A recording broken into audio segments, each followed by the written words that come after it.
This Buffalo Bills news only helps the New England Patriots. Let's talk about it. My name is Aaron on the daily Patriots content. Don't miss out. Hit the subscribe button, hit the like button because you're great people out there. As well, hit the notification bell so you don't miss out. Today, what we're going to be talking about, the Buffalo Bills. And my question is this: have they hit their peak and are they on a downward trend? That's a big question. But first, what we really need to jump into is this. For the Bills, they brought in Joey Bosa. Now, Joey Bosa coming from the Chargers, they weren't willing to pay him. He went and did his own thing, gets picked up by the Buffalo Bills.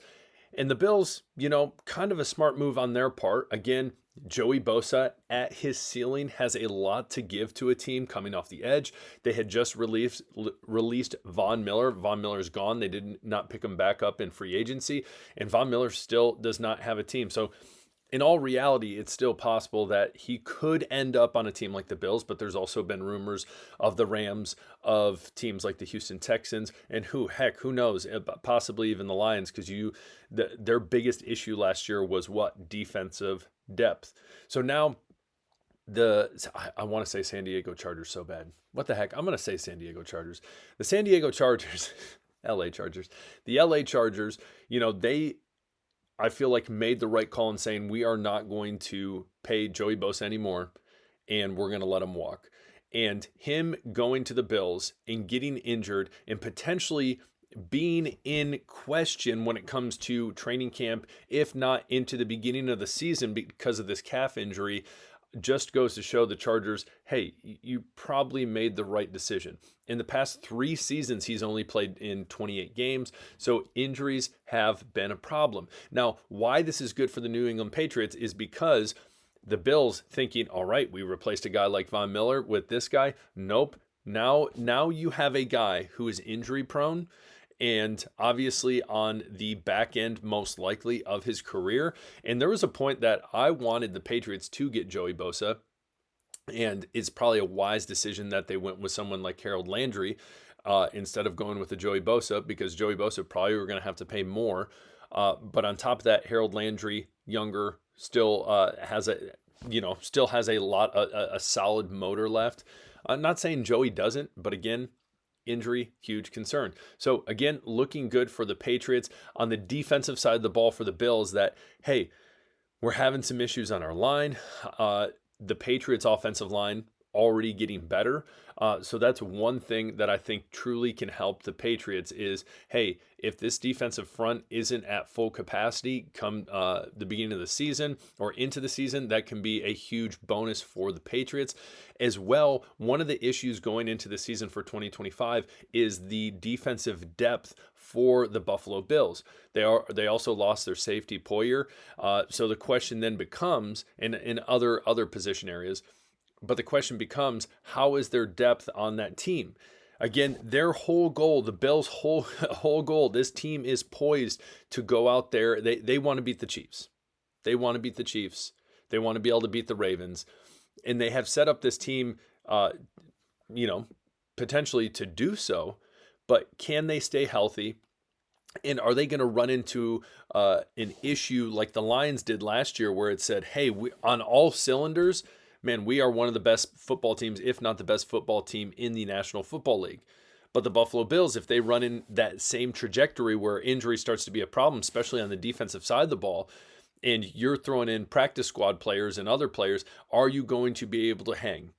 And then the question becomes from there, are you going to even be able to win your division?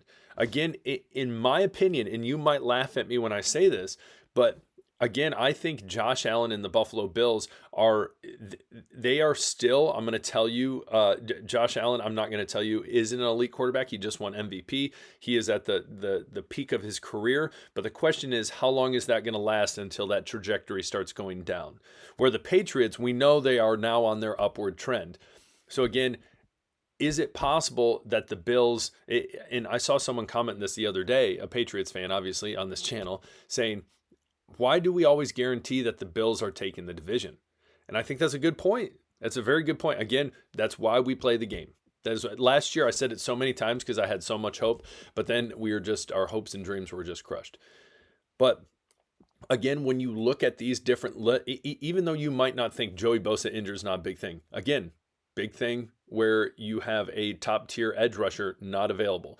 Another one gone. Depth on that defense not looking ideal. And then you jump into the offensive side of the ball.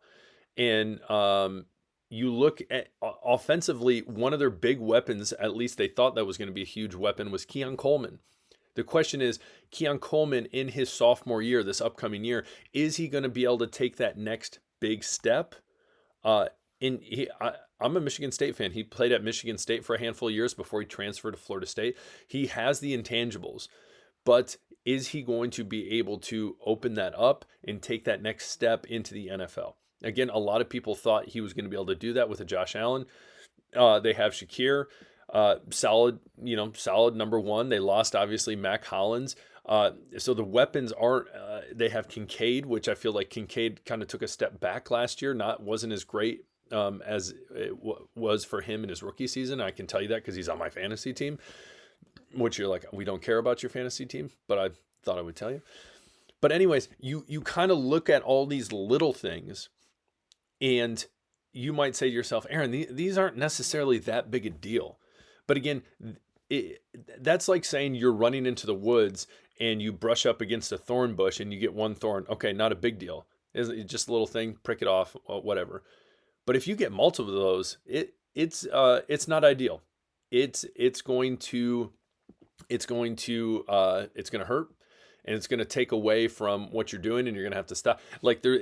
What I'm saying is it's not going to be ideal for the franchise. And so I think the Patriots can capitalize on that, and these little things might surprise a lot of people, and the Bills could take a step back. And I think the Patriots could step in and take advantage and surprise them in this division. So tell me what you think. Comment below. Again, I'm not saying these are guaranteed, but what I am saying is smaller things mount up and they become a bigger issue. So what do you think? Comment below. I want to hear your take. Next up, nothing really crazy, but we look at Joe Melton. I know this is a picture of him with the Patriots, but I couldn't find a good picture with him with the Cowboys. But apparently the other day he was talking about how the Cowboys offensive system better fits him and is significantly better than the New England Patriots. And to that I say, duh. AVP was the coordinator last year, and he probably liked Josh McDaniels a lot more, obviously, because Josh McDaniels is a genius on the offensive side of the ball.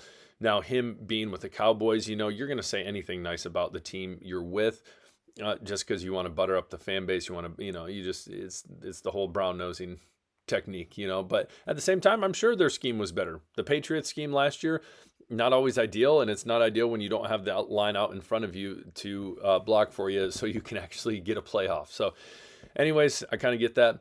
Last but not least, if you look on Instagram, if you have an Instagram, Stephon Diggs posted the other day essentially saying like, hey, moving forward, work hard, something of those lines. Again, I think this whole Diggs thing, I think a lot of people are blowing way too much out of proportion. I still see people commenting on the video I put the other day where it's like, he had a pink powder. No, he didn't have a pink powder. That was a lighter. People, I think it's going to be a slap on the wrist. I think people are blowing it way too out of proportion, and it's very possible that the Patriots have already moved past.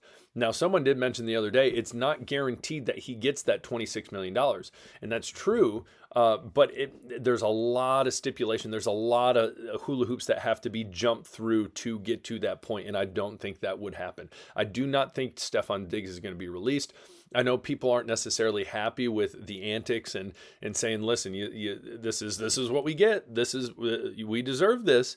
Again, I really hope this is put behind him, puts his head down, gets to work, and proves people wrong, because I think deep down that's what he wants to do ever since he got hurt for the Houston Texans, and he departed from the Bills, from the Vikings. I hope he can land in one spot where he's like, I want to prove everyone wrong. That's my hope. That's my dream. So anyways, comment below. Tell me what you guys think. Bills approaching their downward trend as the Patriots move up. Are these little things? Do you think they're possibly major things that can truly affect them? Comment below. Let's hear from you. Appreciate you watching. Hit the subscribe button. Peace.